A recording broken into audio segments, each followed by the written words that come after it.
Hello everyone, it's me again, the Southern African World Bicycle Rider.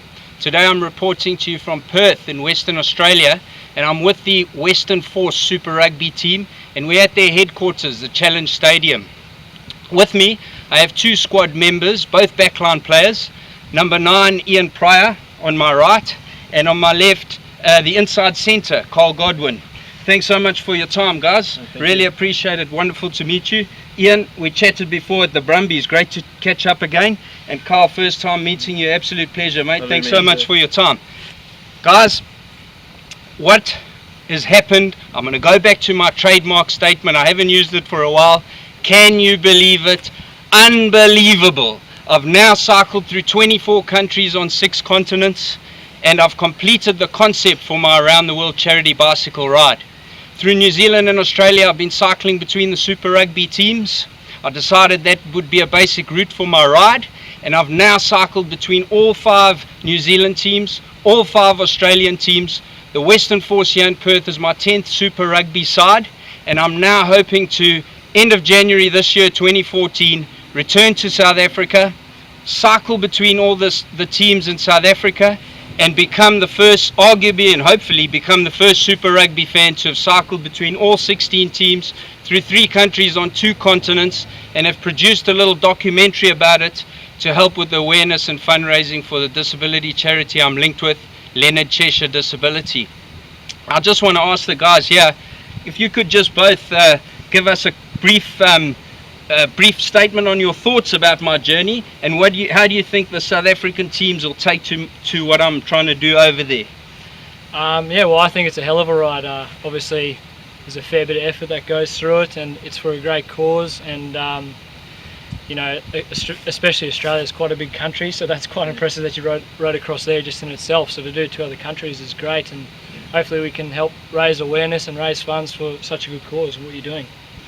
Thanks, mate. What about yourself, Carl? No, as Ian said, it's a great cause, and I'm sure the South Africans will take kindly to it. It's going to, as Ian said as well, Australia's a big country, but South Africa's a little bit smaller, so maybe a bit easier on the legs. I hear you, mate. I hear you. That Nullarbor crossing was quite something. The strong headwinds and the remoteness of it. But let's get into the questions now. Carl, I'm going to leave you for a sec. I just want to chat with Ian. I actually, guys, spoke to Ian at the Brumbies last year. And I want to actually just do a little follow-up interview. Ian, firstly, mate, can you give us a little bit of an insight on how you've arrived here at the Western Force? Yeah, sure. So obviously my contract was up in 2013 with the Brumbies. Yes. And there was a few options on the table, and I just sort of scoured for the best opportunity to grow as a person, as a player, and I thought I could bring some things that I learned with the Reds and with the Brumbies and how they had quite successful years, and bring that across here and help in a leadership role. So I saw it as a great opportunity there, and a chance to help grow a team that's sort of up and coming. Wonderful, mate. Thanks for that. Just another question for you. I really enjoyed, obviously having chatted to you at the Brumbies, I really enjoyed watching that Brumbies game against the British and Irish Lions. The first victory for a provincial side, Australian provincial side, against the British and Irish Lions in the professional era. You started at number 9, played the full game, and I'd just like to ask you where you would rate that in your career. Yeah, without a doubt, it's obviously the biggest game in my career. The Lions only travel every 12 years. That's right.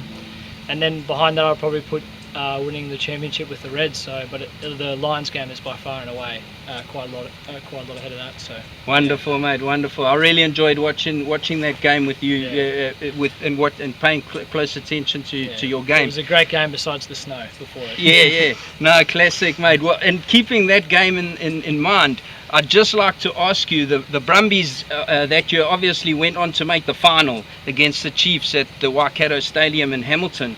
And it's just a yes or no question. It's not going to be that way. Just a yes or no question. Do you think Jake White slipped up in not starting you at number 9 for the game? Not necessarily. I just think we could have rotated the bench a bit earlier, having travelled 3 countries in 3 weeks. Probably could have used, we had guys like Colby Finger and Fotualu on the bench, maybe use them a bit early and helped not fatigue like we did against the Chiefs, but it's easy to at the end of the day to sit after the game and sort of scour and look at different things. Oh, what great, mate. I'm going to leave you now for a second. Just get to Carl. Carl, mate, thanks for being patient and listening to that. I just want to. I just want to ask you, mate. Give us a first memory of the game, rugby union. Well, to be honest, I'm a fellow Southern African like yourself, so from Zim, but probably earliest memories in my backyard back in Zim. I think my old man bought me about 3 or 4 different coloured shirts, Australia, so a yellow shirt, a green shirt and a black shirt, and every day I'd spend my time kicking and passing to myself, pretending I was playing for one of the countries. What a wonderful memory, mate. What a wonderful memory. And if I can just take that further on and ask you, you're here with the Western Force, give us a first memory of the team you're with, the Western Force. Yeah, and so we moved, obviously local boy, and we also moved to Perth when I was 8 years old, and from there was no Super Rugby side. So the introduction of the Western Force was a great feeling for us, and I can remember being in South Africa when they played the first trial game against the Cheetahs, and I was so disappointed that I couldn't make the first game, but I made sure I made the first round. Classic. So you've been with the squad since its inception? No, I haven't actually. No. I was still at school then, but I was lucky enough to come through the pathway and join through the academies and stuff. Okay. Yeah. Oh, great. I'm going to leave you for a sec again. Ian, back to yourself, your career. As you say, you've had Super Rugby success, winning the championship with the Reds. You've finalists with the Brumbies. You're here at the Force now, an all-round professional. Seems like you can fit very nicely into a squad. Tell me something. What are the chances of seeing you play in Europe or in Japan? And have you had any interest in from teams that way?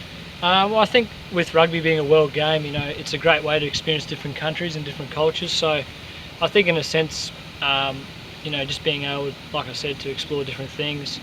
And I did have a little bit of interest from France, but I didn't really look into it too much because I'm still quite young, and yes. I've got quite high ambitions to play for my country and play quite a few more games Wonderful. for the Western Force. So awesome. I just didn't want to go sort of before my time. Maybe when I'm a bit older, I'll yes. go to France, but yes. probably not Japan because they've got enough short guys that can run and pass. Yes. So probably not there. Classic, mate. Well, all the best with that. I'll be watching your career with great interest. Thank you. Back to you, Carl. What I'd like to ask you, mate, is I grew up in Durban. Yeah. I'm a Sharks fan. Yeah.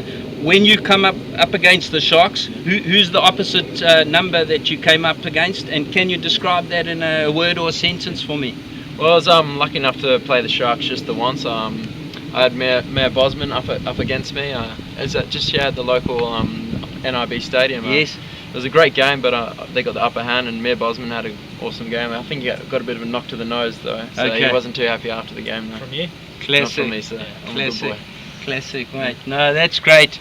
Thanks for that. And what I'd just like to ask you is give us a prediction for the season. I know most guys from the Super Rugby sides that I ask how they're going to do the season, they all tell me they're going to win it. Are you guys going to win the Super Rugby this year? Look, the main focus with us this year has been to improve on last year. Yes. We were looking to try and improve and work on what we've done last year, and through training we're heading in the right direction, and we're looking forward to a great season and improving from last year. Oh, excellent. Thanks a lot for that. And just in closing, I'd just like to ask you, Carl's inside centre, just off the top of your head, for you, who's the greatest inside centre of all time? Jeez, that's a tough question, but being a fellow Australian like myself, I might have to go with Tim Horan there. Yeah. Thanks so much for that, mate. Tim Horan, there you go for Carl Godwin. And over to you, Ian. I'd just like to finish with asking you, in your position, who's your greatest player of all time? In my opinion, it's Fourie du Preez. He just, no matter when he's playing, who he's playing, he's always one of the best players on the field, and to go to Japan and come back and play the way he has for his country is just astounding, and he's just unbelievable. Fourie du Preez for Ian Pryor at number 9. Guys, thank you so much for that. I really appreciate it. Everyone now, as you heard, my goal is to return to South Africa 23rd of January this year, 2014, cycle between all the teams there and become the first Super Rugby fan to cycle between all the Super Rugby teams through 3 countries on 2 continents. Let's hope the rugby community, Super Rugby in South Africa, gets behind me. My team, the Sharks, get behind me. And until then, take care. and I'll catch up with you then. Ciao for now. Cheers, guys. Cheers.